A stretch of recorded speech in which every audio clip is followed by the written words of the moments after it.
도널드 트럼프의 수사에서 우크라이나 전쟁 종식 문제에 대해 실제로 돌파구가 마련되었습니다. 프랑스에서 열린 G7 정상회담에서 유럽 지도자들은 도널드 트럼프를 우크라이나 편으로 끌어들이는 데 성공했습니다. 유럽이 공동 협상 입장을 미리 준비했기 때문입니다. 현재 주요 7개국 정상들 사이에서는 러시아가 전장에서 이미 승리할 수 없으니 압박해야 한다는 공통된 의견이 있습니다. 비공식적으로 전해진 바에 따르면 트럼프는 블라디미르 푸틴에게 압박을 가하는데 매우 관심이 많아서 블라디미르 젤렌스키와 추가로 몇 차례의 만남을 계획했으며 그중 하나가 바로 오늘 이루어질 예정입니다.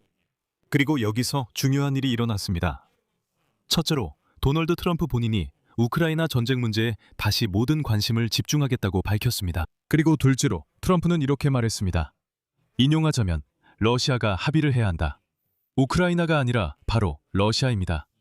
이번 방송에서 G7 정상회의에서 정확히 무슨 일이 있었는지, 그리고 도널드 트럼프의 입장이 정말로 바뀌었는지 알아보겠습니다. 제 이름은 알렉세이 패치입니다. 함께 이 주제에 대해 이야기해 봅시다.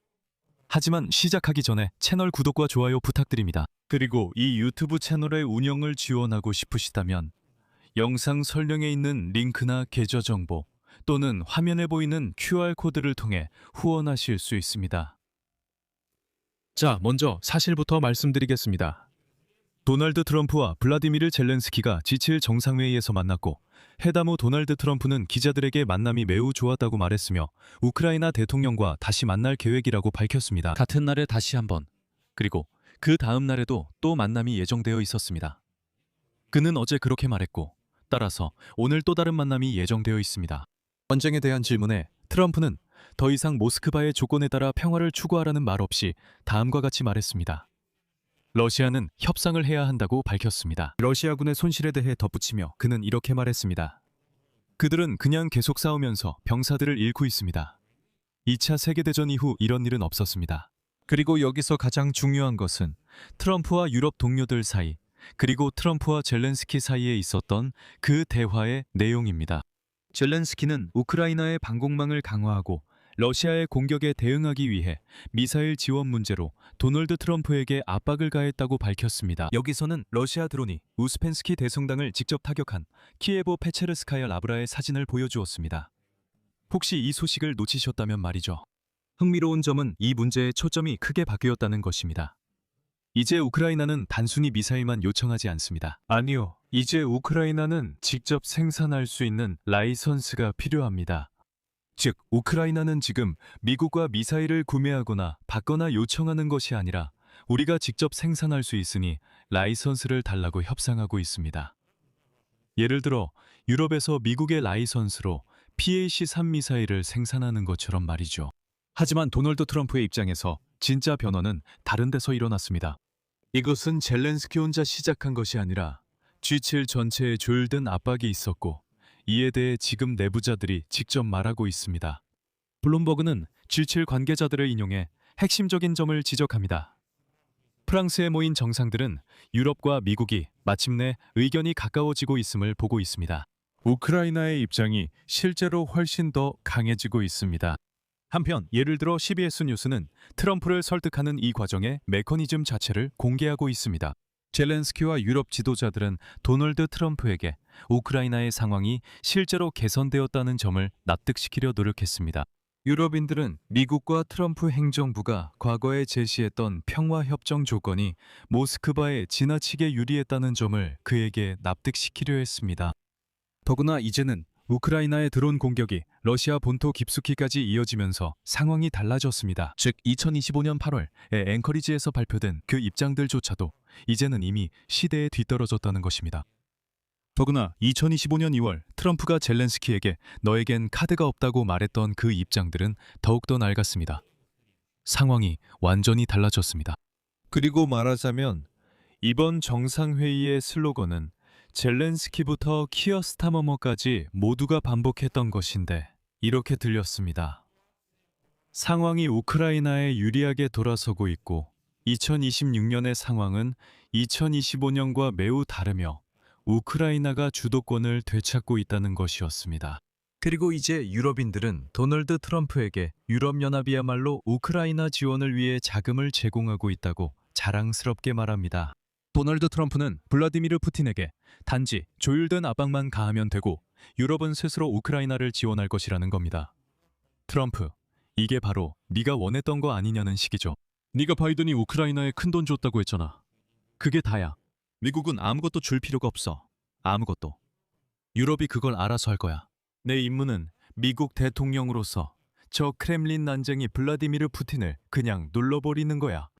또한 눌러버린다와 관련해 유럽인들은 트럼프와 추가 제재를 논의하며 모스크바를 협상 테이블로 이도하려 했어. 트럼프도 처음으로 우크라이나 측이 수년간 되풀이해온 사실을 공개적으로 인정했어. 블라디미르 푸틴은 지금 전쟁과 관련해서 예전보다 더 약한 입장에 놓이게 됐어. 이건 도널드 트럼프의 전체 입장이 완전히 바뀐 거야.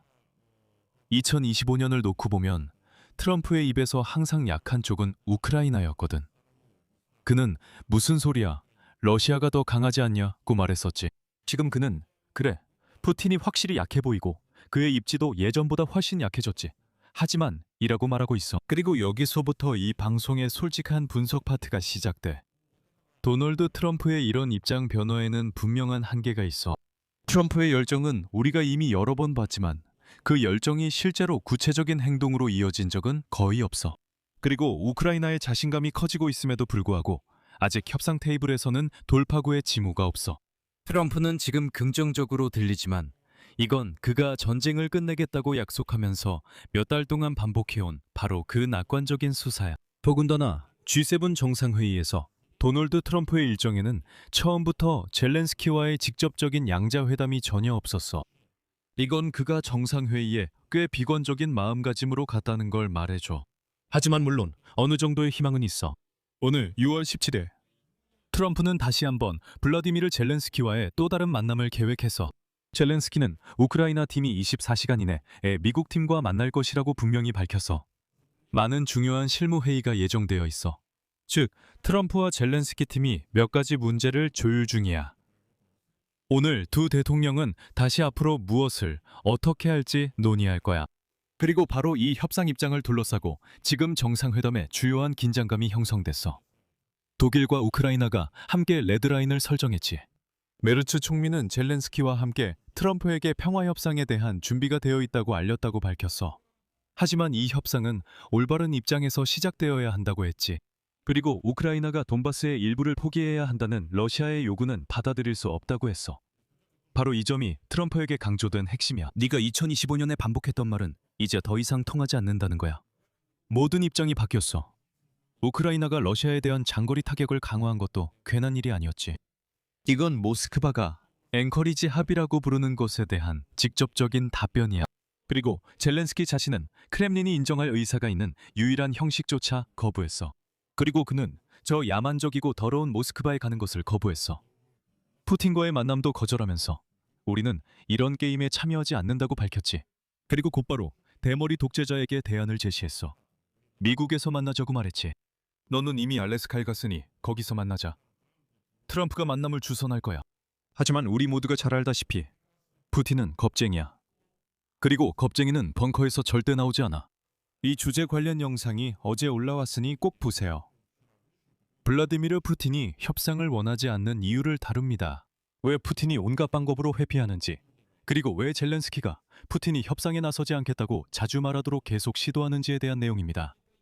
하지만 이건 별도의 주제예요. 이 주제로 다시 돌아가서 말씀드리면 정직해야 합니다. 예를 들어 포리티코는 도널드 트럼프가 우크라이나 문제에 다시 관심을 가지게 된 것이 우크라이나의 모든 유럽 동맹국들을 기쁘게 한 것은 아니라고 보도했습니다. 트럼프가 이란에 집중할 때 유럽이 오히려 더 안심했다는 점이 역설적입니다. 그리고 유럽연합의 한 외교관은 이렇게 직접 말했습니다. 트럼프가 다른 문제에 집중하고 있었던 것이 반드시 나쁜 소식만은 아니었다고요. 우려는 구체적입니다. 이란 위기에서 벗어난 미국 대통령이 다시 평화 프로세스를 직접 장악하려 시도할 수 있고, 그렇게 되면 유럽인들은 뒷전으로 밀려나며 러시아에 대한 그들의 최대 압박 전략이 무너질 수 있습니다. 그리고 이러한 입장 차이는 두 가지 측면에서 드러납니다. 첫 번째는 제재입니다. 유럽연합은 이번 주 안에 러시아에 대한 21번째 제재 패키지를 마무리할 예정이며 이는 석유 운반선의 그림자 선단을 겨냥한 조치입니다. 하지만 미국이 똑같이 행동할 준비가 되어 있다는 신호는 거의 없습니다. 오히려 말씀드리자면 워싱턴은 세계 에너지 가격 상승으로 인해 일부 에너지 제재를 완화했습니다. 도널드 트럼프는 어제 만약 석유 시장 상황이 정상화된다면 러시아산 석유에 대한 제재를 다시 도입할 것이라고 암시했습니다. 두 번째 질문은 누가 협상 테이블에 앉아 있는가입니다. 볼로디미르 젤렌스키는 유럽이 협상의 중재자가 아니라 공동의 이익을 가진 동맹국으로 참여해야 한다고 주장합니다. 하지만 도널드 트럼프가 직접 개입하면 유럽의 시각을 공유하지 않거나 유럽인들의 협상 참여 자체를 원치 않을 수도 있습니다. 이런 일은 이미 있었습니다. 제가 상기시키자면 2025년에 도널드 트럼프는 유럽인들은 필요 없고 우리는 러시아인들과 직접 협상할 것이라고 말했습니다. 여기서 그런 상황으로 돌아갈 위험이 있습니다. 그리고 이미 불안한 신호가 울렸습니다. 푸틴의 보좌관인 우샤코프는 트럼프의 특별 사절인 비트코프와 쿠신이 가까운 시일 내에 다시 모스크바를 방문할 것이라고 발표했습니다. 즉, G7의 공개적인 단합과는 별도로 유럽인들이 통제하지 못하는 미국과 러시아 간의 별도의 소통 채널이 운영되고 있다는 뜻입니다.